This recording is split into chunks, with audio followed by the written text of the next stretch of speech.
Assalamualaikum warahmatullahi wabarakatuh. Selamat pagi dan salam sejahtera bagi kita semua. Semoga di pagi yang cerah ini kita dalam keadaan sehat selalu. Saya selaku moderator dari kelompok 11 yang terdiri dari saya sendiri, Fadli Setiawan dengan NIM 21076010, dan yang kedua, Egit Hernaldi dengan NIM 21076008, dan yang terakhir, Elisari Pangabean dengan NIM 21076009. Pada kesempatan kali ini, kami akan menyampaikan materi tentang analisis terhadap faktor yang mempengaruhi berkembangnya permasalahan pendidikan. Yang pertama, perkembangan nilai budaya. Nilai-nilai budaya merupakan nilai-nilai yang disepakati dan tertanam dalam suatu masyarakat, lingkup organisasi, lingkup masyarakat yang mengakar pada suatu kebiasaan, kepercayaan, simbol-simbol dan karakteristik tertentu yang dapat dibedakan satu dengan yang lainnya sebagai acuan perilaku dan tanggapan atas apa yang akan terjadi atau sedang terjadi. Ada 3 hal yang terkait dengan nilai-nilai budaya, yaitu 1. Simbol-simbol dan slogan atau yang lainnya yang dapat dilihat. 2. Sikap, tingkah laku, dan gerak-gerik yang muncul akibat slogan dan moto tersebut. 3. Kepercayaan yang tertanam dan mengakar serta menjadi kerangka acuan dalam bertindak dan berperilaku. Nilai-nilai budaya yang berlaku di sekolah akan membentuk sistem budaya yang merupakan tingkatan yang paling tinggi dan abstrak dalam adat istiadat. Hal itu disebabkan karena nilai-nilai budaya itu merupakan konsep-konsep mengenai apa yang hidup dalam alam pikiran sebagian besar dari warga suatu masyarakat, mengenai apa yang mereka anggap bernilai, berharga, dan penting dalam hidup, sehingga dapat berfungsi sebagai suatu pedoman yang memberi arah dan orientasi kepada kehidupan warga-warga masyarakat itu sendiri. Nilai-nilai budaya ini bersifat umum, luas, dan tak konkret. Maka nilai-nilai budaya dalam suatu kebudayaan tidak dapat diganti dengan nilai-nilai budaya yang lain dalam waktu yang singkat. Perkembangan nilai seni. Kesenian merupakan aktivitas berkreasi manusia secara individual ataupun kelompok yang menghasilkan sesuatu yang indah. Melalui kesenian, manusia dapat menyalurkan dorongan berkreasi yang bersifat orisinal dan dorongan spontanitas dalam menemukan keindahan. Pengembangan kualitas seni secara terprogram menuntut tersedianya sarana pendidikan. Aktivitas kesenian mempunyai andil yang cukup besar dalam membentuk manusia Indonesia seutuhnya. Dunia seni telah mengalami perkembangan yang pesat dan semakin mendapat tempat dalam kehidupan masyarakat. Keadaan seperti ini sudah barang tentu akan menimbulkan masalah baru dalam bidang pendidikan.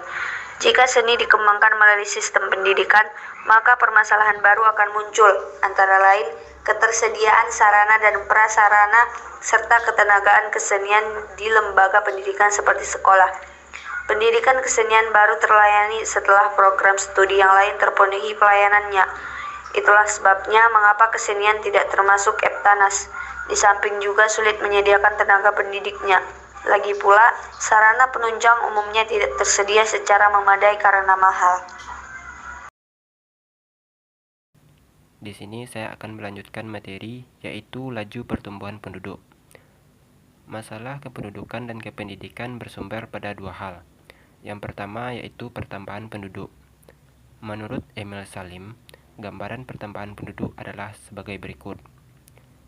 Dari sekarang hingga abad 21 nanti akan terjadi pertambahan jumlah penduduk. Sebabnya, karena tingkat kematian menurun lebih cepat yaitu 4,5% dari turunnya angka kelahiran, yaitu sebesar 3,5%.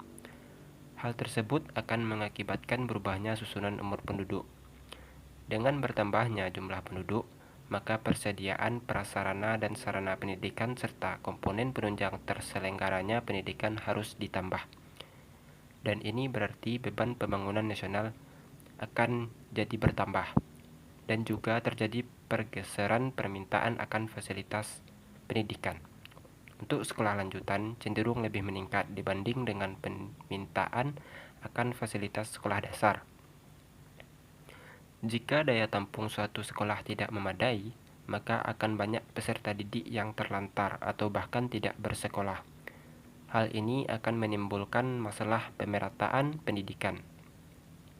Tetapi apabila jumlah dan daya tampung sekolah dipaksakan, maka akan terjadi ketidakseimbangan antara tenaga pengajar dengan peserta didik. Jika keadaan ini dipertahankan, maka mutu dan relevansi pendidikan tidak akan dapat dicapai dengan baik. Permintaan untuk lanjut ke perguruan tinggi juga meningkat. Khusus untuk penduduk usia tua yang jumlahnya meningkat, perlu disediakan pendidikan non-formal. Yang kedua yaitu penyebaran penduduk. Penyebaran penduduk di seluruh pelosok tanah air dapat dikatakan tidak merata. Ada daerah yang padat penduduk, terutama di kota-kota besar dan juga di kota-kota kecil. Dan daerah yang penduduknya sepi atau jarang, yaitu di daerah pedalaman, khususnya di daerah terpencil yang berlokasi di pegunungan dan pulau-pulau. Sebaran penduduk seperti itu menimbulkan kesulitan dalam hal penyediaan dan penempatan guru. Di samping sebaran penduduk seperti digambarkan itu, dari kota besar ke desa jarang, juga perlu diperhitungkan adanya arus perpindahan penduduk dari desa ke kota yang terus-menerus terjadi.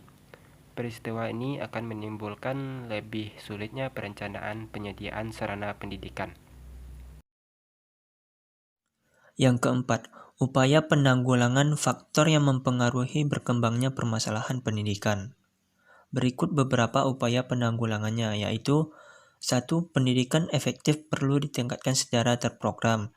2. Pelaksanaan ekstrakurikuler dipekerjakan dengan sungguh-sungguh dan hasilnya diperhitungkan. 3. Pemilihan siswa atas kelompok yang akan melanjutkan belajar ke perguruan tinggi. 4.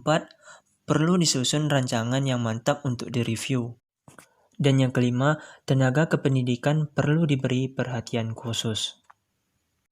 Mungkin itu saja materi yang dapat kami sampaikan pada pertemuan kali ini. Apabila ada kata-kata kami yang salah, kami mohon maaf. Dan kami akhiri, Assalamualaikum warahmatullahi wabarakatuh.